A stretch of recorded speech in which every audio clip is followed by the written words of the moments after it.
Ladies and gentlemen, welcome to the Humans 2.0 podcast. This is your host, Mark Metry.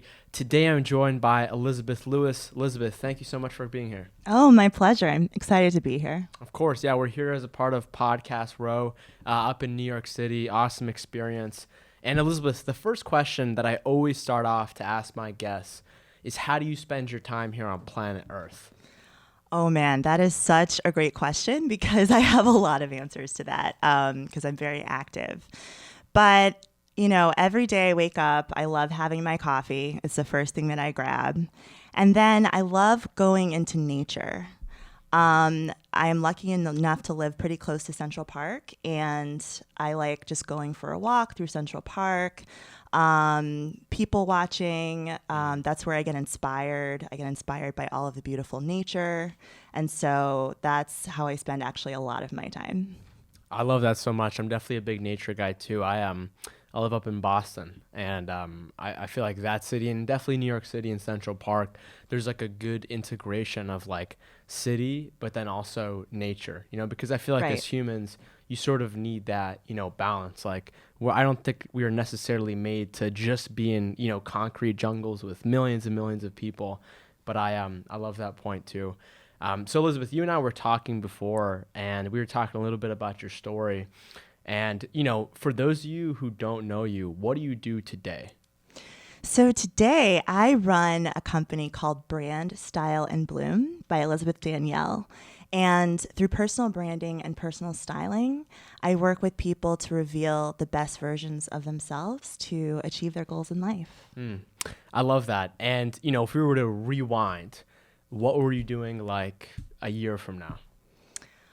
Like a year ago? Yeah. So a year ago, I was working at Colgate-Palmolive as a senior brand manager, and I was working in innovation. So I had a bunch of different projects where I worked to really develop the story of certain products that we were planning to launch, did the research to understand what made them different and unique compared to competition, and then worked with a great team to ready them for launch. That's awesome. So that seems like definitely sort of on the same page of branding and stuff, but sort of different career trajectory. And I know a lot of people want to hear about that.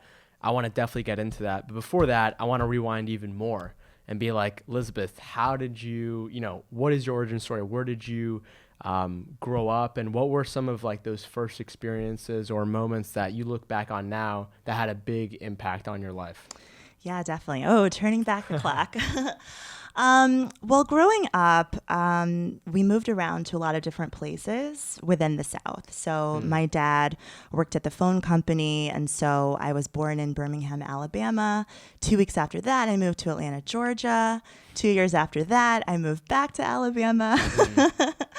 And then a few years after that, we moved to Memphis, Tennessee, and then we moved to Atlanta. So there was a lot of moving around, and I think because of that, I was just really quiet and really shy, and it was hard for me to just kind of consistently make friends everywhere I went. So when I was alone, I would love dressing up in my mom's beautiful clothes, just imagining, about the kind of life that I would have.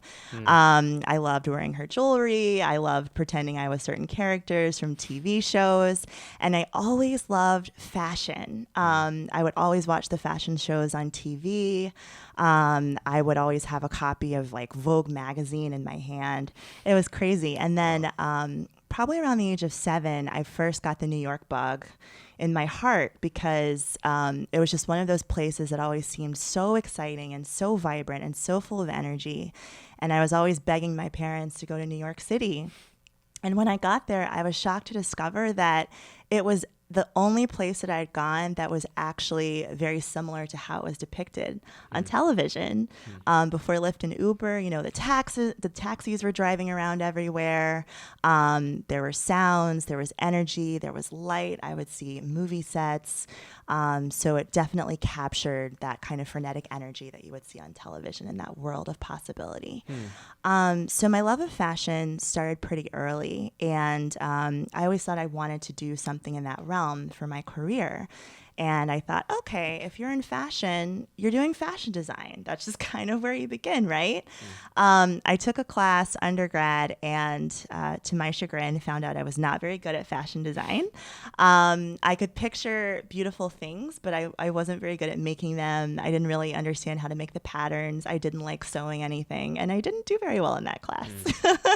I didn't know that it was possible to not do very well in fashion design, but that kind of happened for me. Definitely. And, I want to ask you something on what you said, moving around a lot as a kid kind of made you into a shy person. And in turn, you sort of began to go more into fashion as sort of a vehicle to sort of get you. For me, very similar story, moved around a ton, was considered, a shy kid, couldn't really express myself. I'm curious, what was that evolution like for you? And like, how did that play out as you got older and as you began to go into your career? Yeah, so my love of fashion was always there, but another thing that I've always been very involved in was music. So when I was 4 years old, my mom enrolled me in a class, I think at Birmingham Southern, where we would just play musical chairs all day, and we would learn kind of like the basics of theory and piano, but we were really young, so there was only so much that we could learn. So I took piano lessons and was very involved in that. But it wasn't until probably the age of 12 when I joined the band. And I wanted to join the band because a symphony orchestra came to my school and they played Peter and the Wolf. And there was just the sound of the flute making this bird noise, the bird character in Peter and the Wolf. And I was thinking, wow, that is such a cool sound. Like, what kind of instrument can make a sound like that? And I liked piano, but I didn't love piano.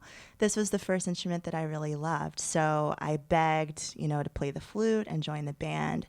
And that's really where I started to break out of my shyness, because I felt like I'd met a group of people who I could identify with. And then I finally found something that I thought I could excel in. Well, I love that. And, I know there's going to be a lot of people listening to this podcast that are, maybe on the younger side and shy, maybe not younger and shy, maybe parents that have kids who, say their kid is shy. Anything that you'd want to say to them, any kind of words of wisdom? Yeah, I would say be patient with yourself, but keep trying different things. You're going to find your group of people who will embrace you. And when you find something that you're good at or that you love or you're just passionate about, that's also going to make you grow and flourish, because you're going to meet other people who feel the same way and you'll grow with them. Yeah, definitely. That's so true. I feel like, when you're shy, you sort of have this perspective, and especially, if you are moving around a lot, the environment is always changing. Or maybe you were in an environment, but, maybe you had, some bullying, or just people didn't really vibe with you, or, you didn't feel like you were totally supported. And then if you get put in like an experience where you really feel like people have your back, or like, oh, wow, I can be like this, or people can be like this to me, can definitely shift your perspective and can be a real benchmark for, trying to get out of that. So Absolutely. I appreciate that for sure. So Emily, fast forward to, yeah, of course. Yeah. Oh wait, what'd you say? Elizabeth. Oh, my apologies. I thought you wanted to say that. We can cut this out, I hope. But, so Elizabeth, fast forward to, your career and, when you were working at that job as a senior partner or senior management, I want to know a little bit about sort of that process of how you were like, I'm working here, but I want to jump ship, because everyone is trying to do that for a big portion of us. We are in some field, but we might want to do our own thing. What was your thought process? What were some of the things that you were thinking about as if you were going to do this or not? Yeah, so I'll be very honest. When I first started my job, I had only intended to really be there for a couple of years. I thought it was a place where I could get a great training ground, and then kind of move on, to a corporation that did fashion and kind of learn in fashion and the basics there. And then maybe in my 40s, launch my own business, right? But I ended up actually staying longer than I intended because I kept being moved around to different brands, different areas. The work was interesting, and I did really like the people. But as time went on, I started kind of losing my passion for what I was doing, and I was getting an itch, right? And I said, okay, Elizabeth, you have two choices, okay? So choice one is that you can move on with working at a corporation that's centered in the fashion industry and make that jump, or you know what? Like, I'd saved up some money. I'd already kind of started putting the bones together of my business a couple years prior. Or I said, you know what? You can take this position, start your own business, and do it now. I didn't have any kids. I still don't have any kids at this point yet. And the only person who I really had to support was myself. So I was thinking, you know what? Like, there might never be another better time in life. Like, let's do this. Yeah, I love that so much. And, I feel like a lot of people go into, different careers of like, I'm going to work at this company for 10, 20 years, get the experience, understand sort of the industry while I'm inside of it, and then jump ship and do my own thing the way that I want to. But I also see a lot of people who go in with that mindset, but they never end up coming out, and they end up, Right. For one reason or another, end up getting stuck or in their own mind. I'm curious, like, between, because I'm sure you've definitely talked about this with your colleagues and your friends and whatnot.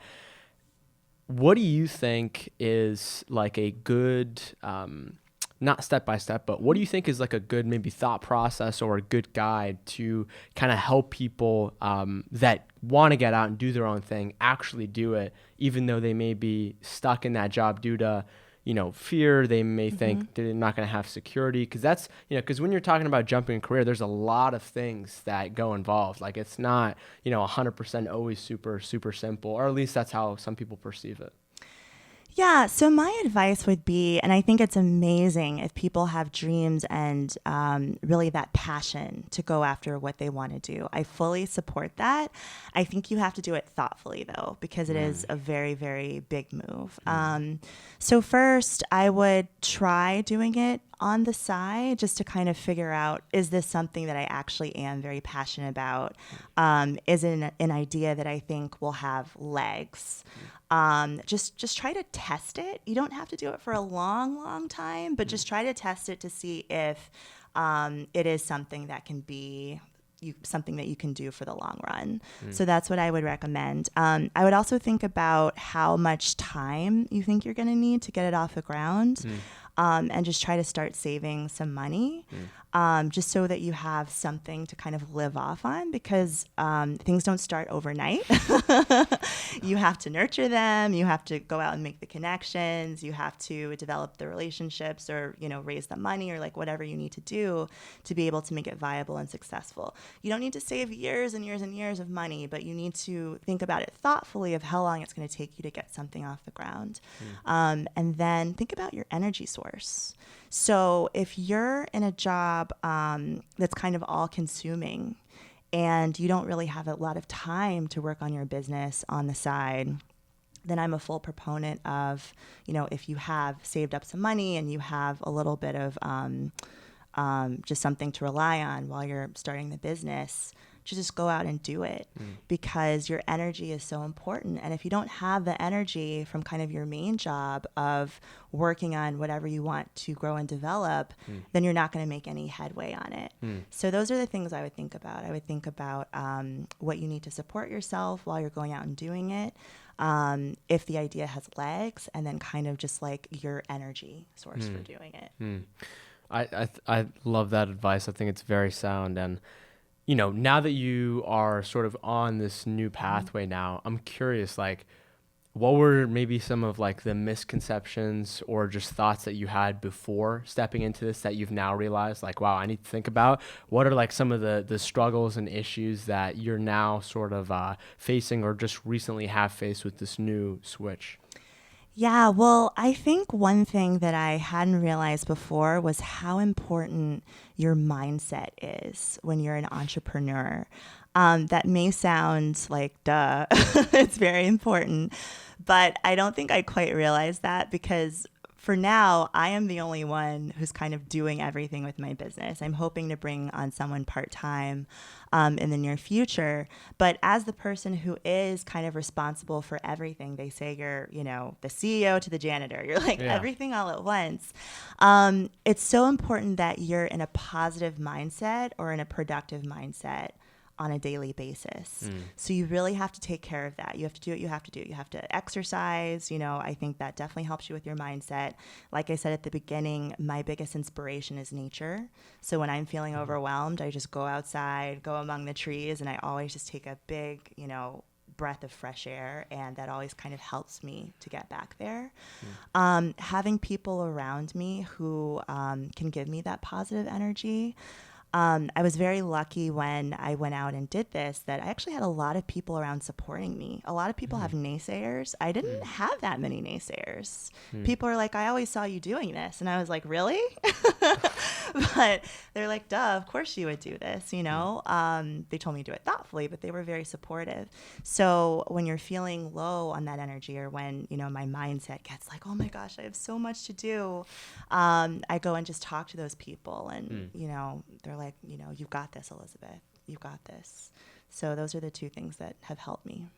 Wow, really, really, really powerful. And, something you said on mindset, I think it's so, so important because, when you're running your own thing, you are your own boss, right? You don't necessarily, especially if you're just a one-man ship, you don't necessarily have, a team leader. You don't necessarily have people that can keep you accountable, that, are relying on you and you are relying on them, maybe like your clients. But other than that, it's really you. And to go from an environment where it's not like that to doing that is a complete shift, not just in a day-to-day life, but really when it comes to mindset. Like, how do you manage your mind when, you feel overwhelmed, or when you have, anything regards to business, like, client stresses or things of that nature? How do you actually do that? Because if you don't, you are the ship. Right. And it's like, it doesn't move forward 100%. So I'm really fascinated by this transition because, I think, more and more people are doing this today. Like, I think millennials today, average, they stay at a job like 2.5 years. And I feel like another good sort of foundation of, I was at LinkedIn Global, and they said having a personal brand, having social media is almost like having career insurance. And it's basically saying on how, like, if you have a platform online, people will know you for your services. And I know that's what you do too. So I'm just curious to learn more a little bit, when it comes to branding, marketing, how does somebody actually represent themselves online? How does somebody go about doing that? Yeah. So what I always do with my clients to start off is that your personal brand is your unique story. It is your unique story. It is not anybody else's story. It is your story. And it's a story that's told in a consistent, credible way, in a way that meets your goals in life, right? So that really is what I explain to my clients, is what your personal brand is.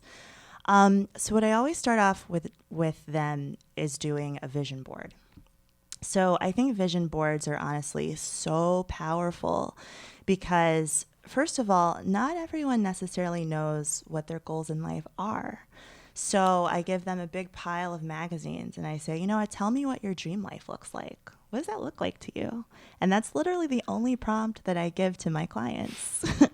And I give them magazines that are based on, it could be National Geographic, it's fashion magazines, it's men's magazines, it's, business magazines, like just it kind of runs the gamut with a lot of different topics because, people have maybe a lot of different dreams, right?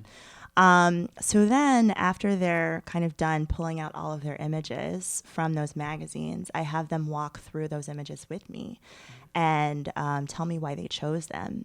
And it's always kind of that richness of the reasons of why they chose those images where we kind of get to the brand part. And the way that I do the branding is we workshop together 3 words that kind of describe the themes of the images that they've told me.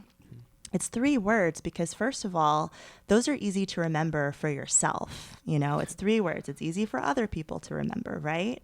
So that's kind of like the magic amount of words that we use to describe them. So, for example, one of my clients, her 3 words were fierce, dynamic, and playful. She's a person who is absolutely amazing. If you talk to her, you'll see kind of all these qualities within her, but if you just meet her for the first time and you don't know her, you don't necessarily know that all of those things are inside. So through those words, once we discover them, I'm like, this is you. This is you. We just have to show the world that that's you. So then one of the biggest tools to express your brand is through your style. So that's how we do that work. So first I go in their wardrobe, right? It's a very personal space. That's awesome. But I go in their wardrobe and we kind of sort all the clothes into piles. Ones that match those 3 words, ones that we're not sure about, we'll go back to those, and then ones that we just need to get rid of because they don't match your brand at all, right? And we either donate, consign, or just store those clothes elsewhere if they have, separation anxiety with the clothes. And then I go shopping for my clients. So anything that's kind of missing or things that I think will express those 3 words to a greater degree, I get those clothes for them and then try them on. They try them on. And it's always so incredible to see that transformation within them because they're like, oh my gosh, like these words, I'm showing my brand, and you can just see the confidence just magnified. It is just such a cool thing to witness with people. It almost makes me cry because it's just so amazing to see that transformation. Wow.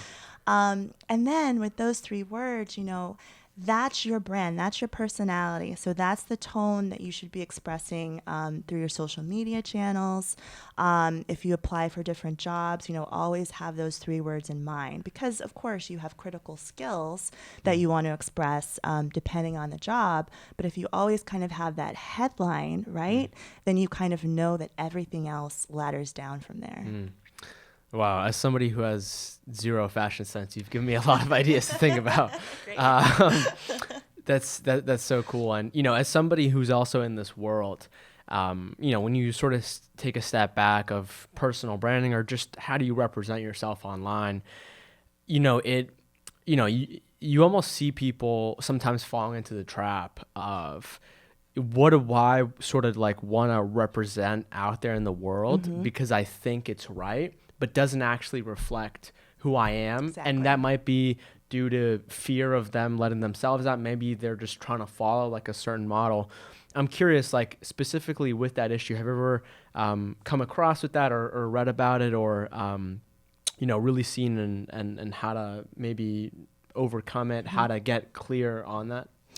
Yeah, well, I think in the age of social media, there's so much pressure on us because everything that we're looking at is like a highlight reel from somebody else's life. You're looking at all the great trips that they're going on or all of the perfect pictures that they have with their kids when you know that sometimes that they throw temper tantrums and things aren't so rosy, but nobody's showing that part, right? Yeah. So my goal through the personal brand is to help you find something that matches your goals but is authentic to you. Yeah. Right? So then I think if more people understood what that was, the content online would be more authentic instead of just copying and pasting what you think somebody wants to see and expects from you. Yeah, for sure. And ultimately at the end of the day, like there's just no really point in doing that because if you're making a, personal brand on things that are not real to you, and maybe you do start to see some professional success and you start to see some results, eventually when you either meet with people or you're at some kind of event or you're doing something in person with the real you, you're either going to be like, wow, I just sort of made something that doesn't actually represent me and isn't even the point of it. So I'm super, super glad that you mentioned that. I think it's super important. Elizbaeth, as we begin to wrap up here, I would, this is one of my favorite questions, but it's, as a everyday human going about her life on a regular basis, I'm sure you experience some moments where you maybe feel, you're not 100% clear.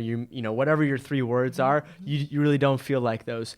on a regular basis, if that ever happens to you, what is your sort of like, do you have a process for dealing with that based on your own, self-awareness, and what do you do? Yeah, well, I always go back to nature. You really have to find your happy place and know where that is. Yeah. So for some people, it could be going to a museum for a few hours and just kind of getting out of your own head into somebody else's art. It could be, going to listen to music. It could be reading a book. It could be going out, stepping into the sunshine.